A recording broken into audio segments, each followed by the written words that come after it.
이곳에 이르러서는 이제 예수님의 전도는 보다 이방 지역을 향하게 됩니다. 그것이 14장과 15장에까지 기록이 되어 있습니다. 그리고 나서 이제 지도권을 베드로에게 부여하는 모습, 그리고 교회가 탄생될 사건, 예수님의 순환과 부활을 예고하는 것으로 진정한 하나님이 이루고자 하는 예수님을 통한 그 하나님의 나라, 참된 이스라엘이 무엇인가를 보여주는 것이 바로 마태복음 18장까지의 이야기입니다. 그리고 그 시작점에 세례 요한의 죽음의 사건이 기록되고 있습니다. 먼저 오늘 본문 9절과 11절까지의 말씀을 제가 봉독하겠습니다. 왕이 근심하나 자기가 맹세한 것과 그 함께 앉은 사람들 때문에 주라 명하고 사람을 보내어 옥에서 요한의 목을 베어 그 머리를 소반에 얹어서 그 소녀에게 주니 그가 자기 어머니에게로 가져가니라. 1절부터 12절까지 내용 전부가 마가복음 14장에 나오는 얘기를 근거로 하고 있습니다. 내용은 비슷합니다. 근데 조금 차이가 있어요. 마가는 예수님에 대한 평가를 이야기했다면 마태는 이런 예수님에 대한 평가를 헤롯이 세례 요한이 죽었다가 산 사람이라는 편으로 소개합니다. 그리고 마가에 있는 의인 요한에 대한 헤롯의 생각을 삭제하고 민중들, 백성들의 생각으로 그 이야기를 돌리고 있습니다. 마태는 이런 편집 작업을 통해서 세례 요한을 예수님이 앞으로 당하실 그 순환을 당할 선구자로, 또 그 세례 요한의 죽음을 예수님 죽음의 모형으로 나타내려고 한다고 볼 수 있습니다. 즉 예수님이 헤롯 대왕의 죽음의 위협을 받았듯이 세례 요한도 헤롯 분봉왕에게 죽임을 당했고, 세례 요한이 선지자듯이 예수님도 선지자로 불렸고, 세례 요한과 예수님 다 2세대부터 배척을 받았다는 이야기를 기록합니다. 그리고 두 사람 다 죽은 후에 제자들에 의해서 장사 진행받는다라고 기록하고 있습니다. 정리하면 여기서 세례 요한의 죽음을 통해서 예수님도 이렇게 죽게 될 것이라는 것을 미리 보여주는 것이다 라고 볼 수 있습니다. 그런 의미에서 세례 요한의 죽음은 그의 실수라든지 혹은 어떤 잘못된 행동의 결과라기보다는 어떻게 보면 어쩔 수 없는 자연스러운 것이다 라고도 볼 수 있습니다. 그러면서 마태는 사건의 초점을 세례 요한이 아니라 예수님께 맞추고 있습니다. 그러니까 여기서 세례 요한이 왜 죽었냐는 그렇게 중요하지 않습니다. 세례 요한의 죽음을 통해서 예수님이 어떻게 행동했느냐가 중요합니다. 오늘 본문 12절과 13절의 말씀입니다. 요한의 제자들이 와서 시체를 가져다가 장사하고 가서 예수께 아뢰니 예수께서 들으시고 배를 타고 떠나사 따로 빈들에 가시니 무리가 듣고 여러 고을로부터 걸어서 따라간지라. 세례 요한의 제자들에게 세례 요한의 죽음의 소식을 듣고 예수님이 하신 행동은 무엇이었는가? 놀랍게도 배를 타고 외딴 곳으로 물러가셨다라는 거예요. 이것은 한마디로 피한 것입니다. 세례 요한을 죽인 헤롯의 위협을 피해서, 혹은 뭔가 그 당시 사람들의 어떤 이 사건의 동요에 의해서 뭔가 예수님에게 많은 관심과 뭔가 사람들의 어떤 그 선동에 휘둘릴 것을 피해서 지금 한마디로 도망간 것입니다. 그럼 어떻게 이런 일이 일어날 수 있겠습니까? 세례 요한의 제자들이 그 세례 요한 스승의 억울한 죽음을 갖고 한마디로 분통해하면서 예수님께 찾아왔을 때, 여러분 예수님의 이런 행동은 얼마나 화가 나고 혹은 굉장히 실망할 수 있는 행동이겠습니까? 물론 다른 시각에서 세례 요한은 죽을 만한 행동을 했다라고도 얘기할 수 있습니다. 일생을 죽음을 두려워하지 않고 정의를 외치고 회개를 촉구했던 세례요한의 입장에서 이러한 행동은 자연스러운 모습이라고 볼 수 있습니다. 일생에 그는 정의를 외치고 죽음을 각오한 하나님의 선지자다라고 하는 면에서는 흠이 없습니다. 그는 훌륭한 선지자입니다. 예수님도 그는 여자가 낳은 자 중에 가장 위대하다고도 했습니다. 그리고 선지자 중에서도 가장 뛰어난 선지자라고 높였던 것을 우리는 기억합니다.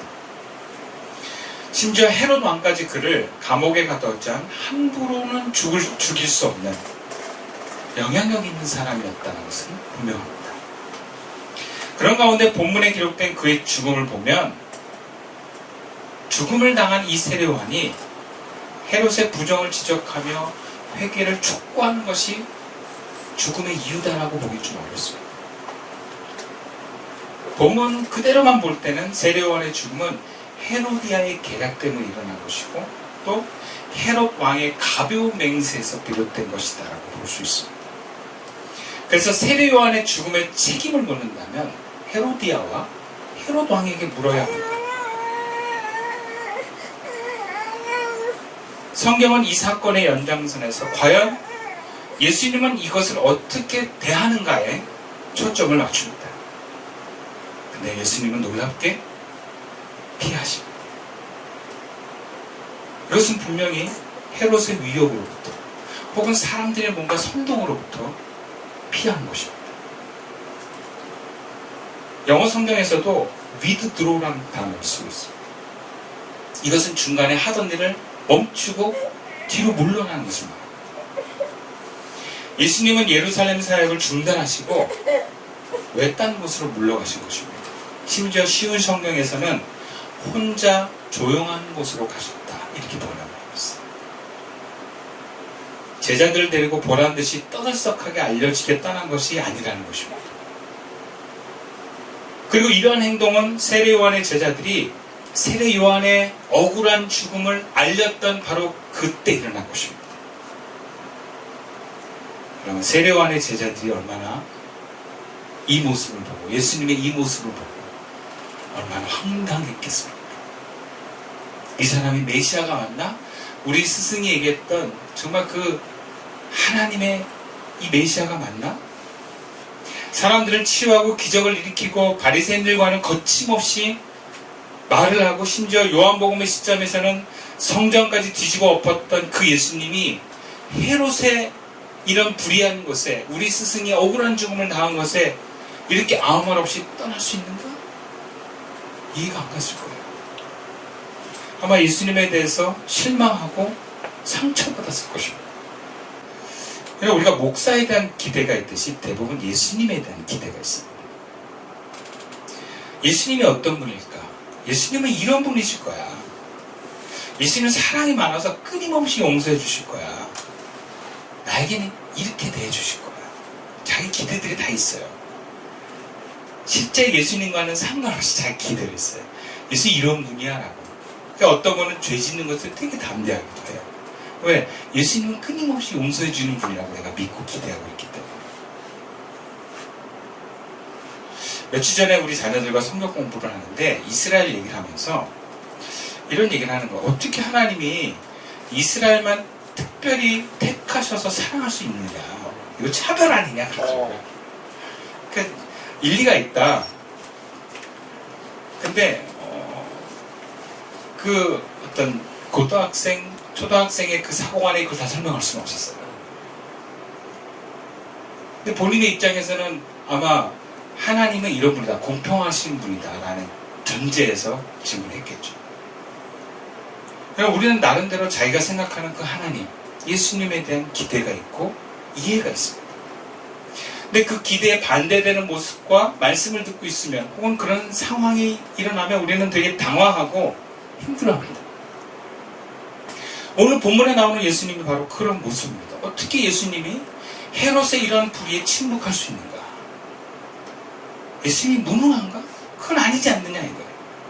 힘이 없어서 엘리야처럼 도망한 것인가? 아니면 헤롯의 불의에 동의하신 것인가? 예수님이 뭔가 사람들의 어떤 선동이 불편하셨는가? 분명한 것은 그 다음에 일어난 사건을 보면 이세벨이 두려워서 광야로 도망갔던 엘리야와는 다른 모습을 보입니다. 예수님은 하나님이십니다. 마태는 그것을 끊임없이 강조하고 있습니다. 이 사건 뒤에 모든 것을 뒤로하고 뭔가 도망간 듯이 갔던 그 예수님이 바로 오병이어의 기적을 일으키는 걸 보면 알 수 있어요. 마음만 먹는다면 예수님은 헤롯의 왕가를 무너뜨릴 수 있으신 하나님이십니다. 그렇다면 예수님은 왜 세례 요한의 억울한 죽음에도 그렇게 피하시고 떠나가셨는가? 이것이 우리에게 의미하는 메시지가 무엇인가?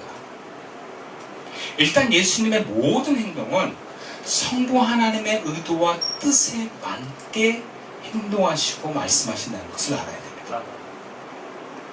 그렇다면 이 또한 하나님의 뜻이었다는 것을 인정하는 데서 우리는 출발해야 됩니다.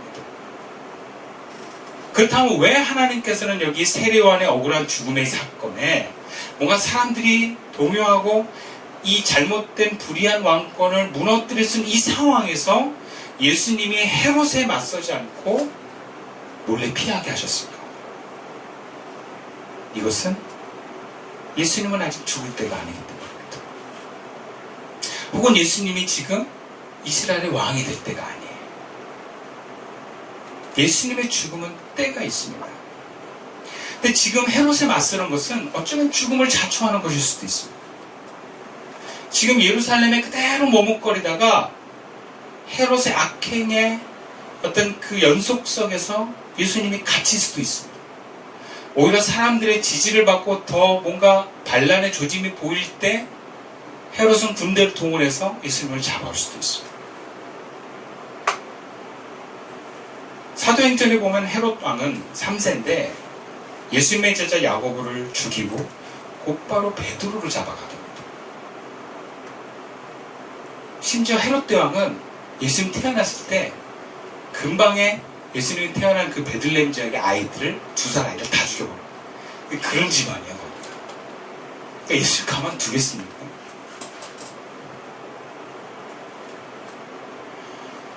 세례 요한을 죽이고 나서 예수님을 잡아들이는 것은 자연스러운 수순입니다. 대중을 시켰던 헤롯은 생각보다 대중들이 어쩌면 세례 요한의 죽음에 큰 동요가 없을 수도 있다는 것을 알고 더 강력하게 밀어붙일 수도 있습니다. 또 다른 관점에서는 대중들이 이 사건에 너무 분노하고 있어서 예수님이 그곳에 계속 계셨으면 대중들이 예수님을 앞장세워서 헤롯을 몰아낼 수도 있는 상황이기도 합니다. 어쨌든 예수님께서는 그 당시 상황에 예루살렘에 계시면 복잡해집니다. 뭔가 하나님 나라의 하나님의 계획과 뜻에 방해를 받습니다. 지금 헤롯의 왕권이 뒤집어지는 것이 하나님의 계획과 뜻이 아닌 이상 예수님은 지금 아직 죽을 때가 아니기 때문에 빠져나가신 거예요. 휘말리지 않으신 것입니다. 예수님이 하나님이신데 왜 비겁하게 헤롯을 피해 도망가냐? 하나님이 왜 그렇게 약하냐? 이렇게 질문하는 사람은 하나님이 일하심에 대한 이해와 역사에 대한 의식이 부족한 사람이에요. 질문을 보면 수준을 우리가 알거든요. 그러니까 예수님을 통한 하나님의 사역은 철저하게 역사와 그 흐름 속에서 하나님의 그 질서 속에서 이루어진다는 걸 아셔야 돼요. 그렇다면 예수님은 지금 그곳에 계시면 안 되는 거예요. 오히려 예수님의 사촌형이었던 세례 요한이 죽은 것에 대해서 예수님이 인간적으로 너무 열받아가지고 하늘의 군대를 동원해서 멸해버리고 싶을 수 있는 그런 마음이 오히려 올라올 수 있는 상황이죠. 오히려 예수님이 홀로 배를 타고 외딴 곳으로 피하는 것은요, 더 수치스럽고 더 비겁하게 보여지는 모습입니다. 예수님은 할 수 있지만 안 하는 게 많습니다. 빌라도에게 잡혔을 때도 예수님의 말씀을 보면 하늘의 군대를 동원해서 다 뒤집어 엎으실 수 있는 분이라는 것을 증거합니다. 할 수 있는데 하나님의 뜻이 아니기 때문에 안 하시는 것입니다. 할 수 있지만 어쩌면 인간적인 분노와 불편함도 있지만 하나님의 뜻에 의해서 자기를 순종하는 것. 그럼 이것은 죽음입니다. 그리고 이렇게 죽을 수 있는 사람만이 하나님 나라를 세워갑니다. 그렇다면 왜 우리는 죽어야 하는가?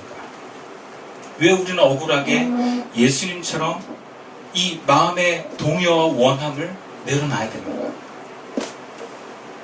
첫 번째는 그것이 하나님 나라를 세워가는 방법이기 때문에 그래요.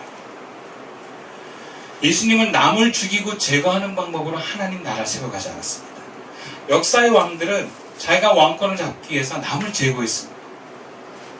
조선왕조를 보면 고려 왕가를 제거함으로 탄생한 것이 조선왕조입니다. 그러니까 제거하고 없애야 자기 나라가 세워집니다. 왕조가 세워지는 거예요. 역사는 그랬어요. 그러나 하나님이 세워가는 하나님의 나라는 남을 죽이고 미워하는 방법으로 세워가지 않았습니다. 오히려 자신이 죽음으로 세워가는 것입니다. 그래서 평안을 이루고 하나님의 뜻을 이루는 것이 하나님이 나라를 세워가는 방법이에요. 그래서 두 번째는 그렇게 자기를 포기하고 자기 죽음을 선택한 사람들만이 예수님 안에 거하기 때문에 그렇습니다. 예수님의 제자는 예수님 안에 거하는 사람이에요. 예수님 안에 거하는 사람은 예수님을 따라갈 때, 그 길을 함께 갈 때 예수님 안에 거할 수 있습니다. 여러분, 예수님은 남을 밀어내고 자신의 뜻을 위해서 남을 무너뜨리는 방법으로 그의 길을 가지 않았습니다. 자신이 죽음으로 평안을 이루고 자신이 죽음으로 화해를 이루신 분이죠. 그래서 우리가 예수님의 제자다, 예수님과 함께 간다는 것은 예수님처럼 자기 포기의 길을 간다는 것을 말합니다. 예수님은 자기 죽음의 길로서 하나님 나라를 세워가신 분이십니다. 십자가의 죽음뿐만 아니라 철저하게 하나님의 뜻에 자신의 뜻을 굴복시켰습니다. 이것이 죽음입니다. 여러분, 이것을 우리는 순종이라고 합니다. 그래서 우리는 자기 포기 혹은 자기 죽음을 통해서만이 예수님 안에 거하는 참 제자의 길을 가게 될 줄로 믿습니다. 그래서 예수님께서는 우리들에게 자기 포기와 자기 죽음의 길을 선택함으로 제자의 길을 완수해 가기를 말씀하십니다. 제자의 길은 남들 보기에 성공하고 남을 내 뜻대로 굴복시키는 어떤 높은 곳에 올라가는 길이 아닙니다. 환경적으로 내가 원하는 환경을 만들어가는 것이 제자의 길이 아닙니다. 성공과 성취의 길이 아니라는 것을 아셔야 됩니다. 제자의 길은 오직 자기 포기와 자기 죽음으로 하나님의 뜻에 순종해서 하나님 나라를 세워가는 그 길에 서 있는 사람이 바로 제자의 길입니다. 여러분, 이 시성교야말로 철저하게 포기와 자기 죽음의 길로 세워진 교회입니다. 앞으로도 우리는 계속 그 길을 가지 않으면 우리 교회는 세워지지 않을 것입니다. 그럼 이것은 가정에서도 마찬가지예요. 가정에 하나님 나라가 세워지려면 포기를 연주로 합니다. 내 욕구를 내려놓고 내가 바라는 것을 내려놓고 내가 희생하고 포기할 때 그 가정에서 하나님 나라가 세워지는 것입니다. 그렇다고 아내의 뜻, 남편의 뜻, 자식의 뜻에 무조건 복종하라는 얘기가 아니에요. 자식이 원함을 위해서 부모가 죽어야 된다는 말이 아닙니다. 상대방의 뜻에 맞추다가는 언젠가는 폭발의 날이 와요. 여러분, 가족과 가정을 향한 하나님의 뜻에 나를 포기하라는 것입니다.